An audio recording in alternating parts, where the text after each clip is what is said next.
PP4, Quarter 2, Lesson 1, Week 1. Mga kasanayan.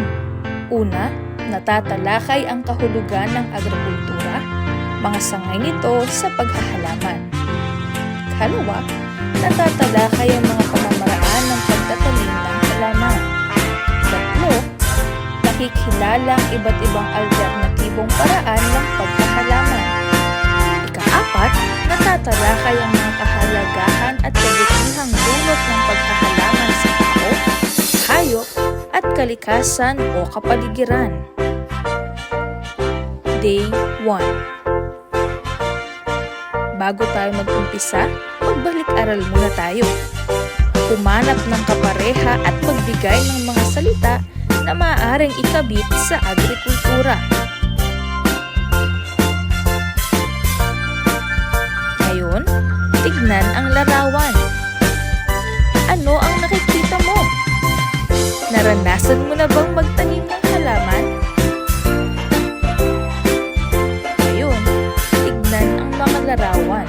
Ito ang mga gawain sa agrikultura. Ano-ano ang mga saklaw ng agrikultura base sa larawan? Sa tingin mo, ano-ano ang pagkakaiba ng mga sangay ng agrikultura? Ngayon, ating alamin kung ano ba talaga ang agrikultura. Ang agrikultura, ito ay nanggaling sa salitang Latin na agri, na ibig sabihin ay lupa, at kultura na nangangahulugan namang paglilinang. Sa makatwid, ang agrikultura ay nangangahulugan sa paglilinang ng lupa.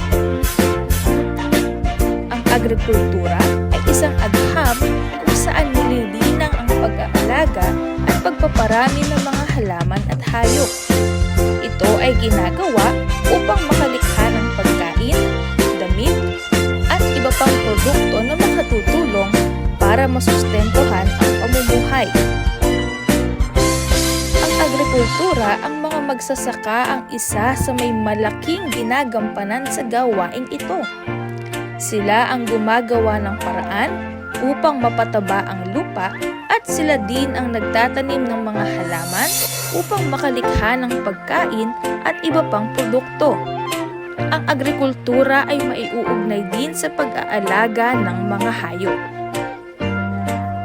Ang agrikultura ay isang mahalagang bahagi ng ekonomiya na may maraming oportunidad para sa mga negosyo, hindi lamang pagtatanim kung hindi maging pagbuo rin ng mga bagong teknolohiya at proseso upang mapabuti ang pagiging produktibo at kahusayan.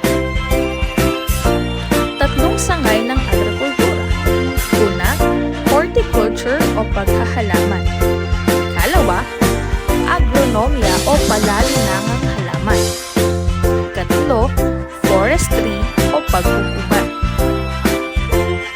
Horticulture o paghahalaman. Ang paghahalaman ay napoproduce sa mga pangunahing pananim gaya ng mais, niyog, tubo, saging, pinya, kape, tabako, at iba pa. Ang mga pananim na nabanggit ay madalas kinukonsumo hindi lamang sa loob ng bansa, kundi pati na rin sa labas. Agronomia o palalinangang paghahalaman. Ang agronomia ay pag-aaral ng lupa, kaugnay ng kung paano nito naaapektuhan ang paglaki ng mga halaman.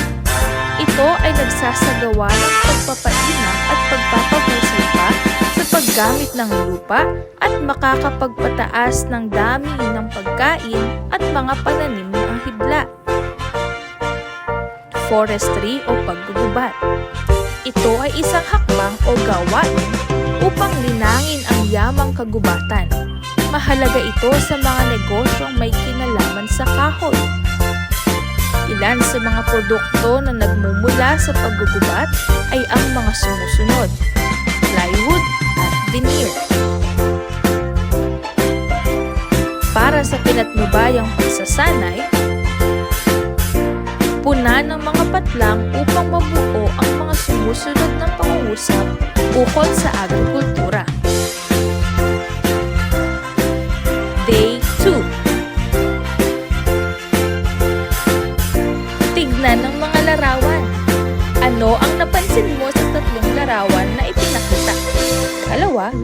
Alin sa tingin mo rito ang mga naitanim ng tuwiran at di-tuwiran? Ano ang tuwiran at di-tuwirang pagtatanim? Tuwirang pagtatanim, isang paraan ng pagtatanim na ang ginagawa ay ihulog agad ang buto o binhi kung saang bahagi ng taniman ito nais patubuin. Ito ang pinakapayak na paraan ng pagtatanim. Halimbawa nito, labanos, kalabasa, at upo. Paglilipat o di-tuwirang pagtatanim. Ito ay mga halamang tinatanim muna sa sibak at pag tumubo na tsaka ilalagay sa lupa. Ito ay maaaring gawin kung nais makatipid sa panahon at maging tuloy-tuloy ang paghahalaman.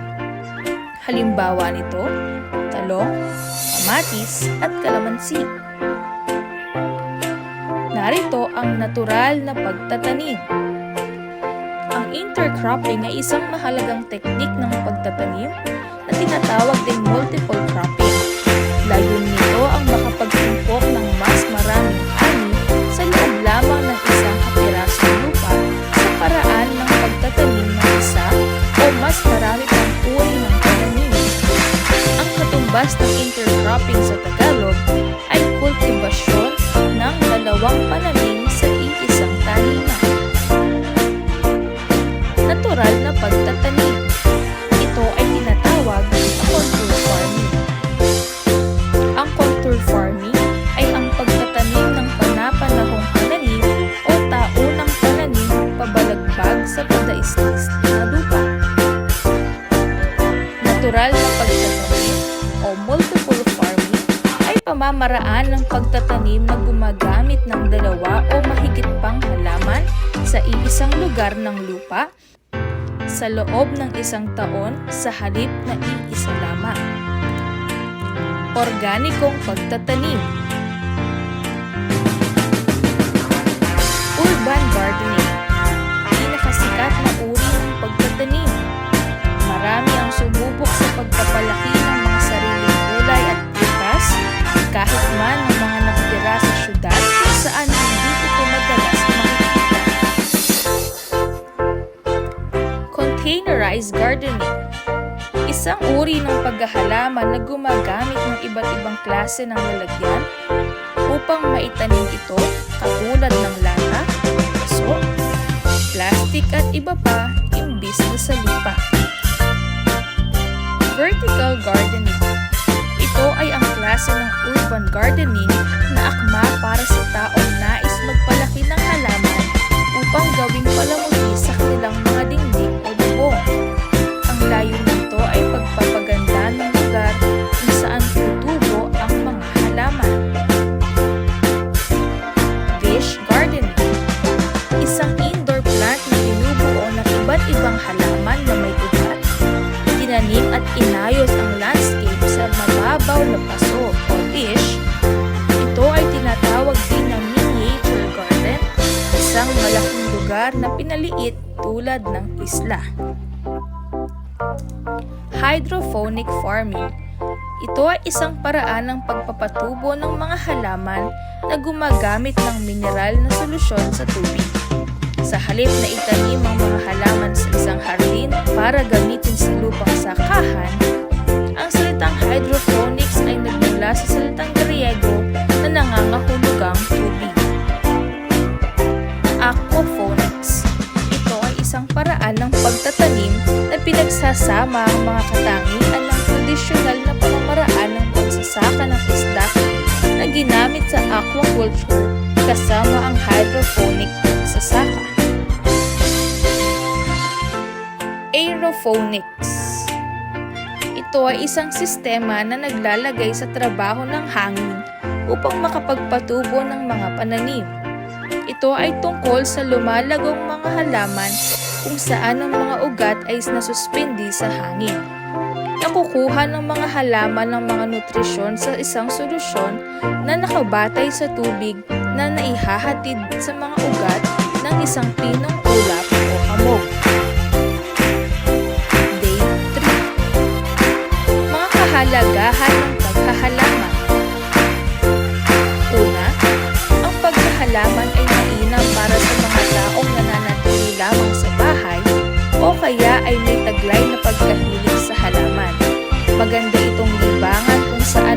maaaring mangolekta ng iba't ibang uri ng halaman at magpadami. Pangalawa, bago pa man magkaroon ng iba't ibang makabagong panlunas sa mga sakit, ang mga halaman ang naging katuwang ng tao upang malunasan ng mga karamdaman na siyang ipinasa o ipinamana sa napakaraming henerasyon. Ikatlo, ang pag-aalaga ng halaman ay maaari ring pagkakitaan.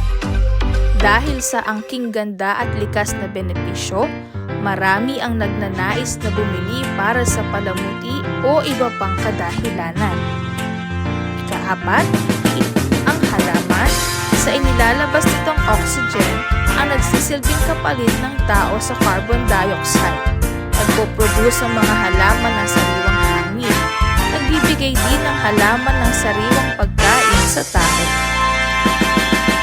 Sunod, kumakapit ang ugat ng halaman sa lupang taniman kaya makaiiwas sa landslide o pagguho ng lupa.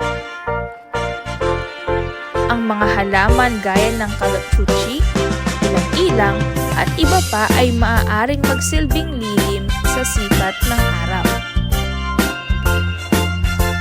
Ang mga halaman ay nagpapaganda ng kapaligiran dahil sa makukulay nitong bulaklak at dahon. Mga kagamitan at kasangkapan sa pagkahalaman at paraan ng pag-iingat sa mga ito. Una, asaron, pambungkal ng lupa. Piko, pangbungkal sa matigas na lupa. Tinitor, pandurog ng malalaking kimpal ng lupa.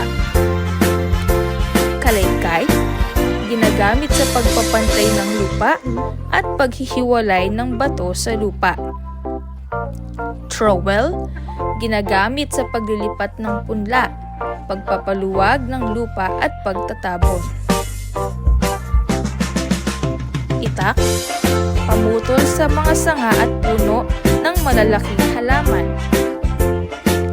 Bareta, ginagamit sa paghukay ng malalaking bato at tuod ng kahoy.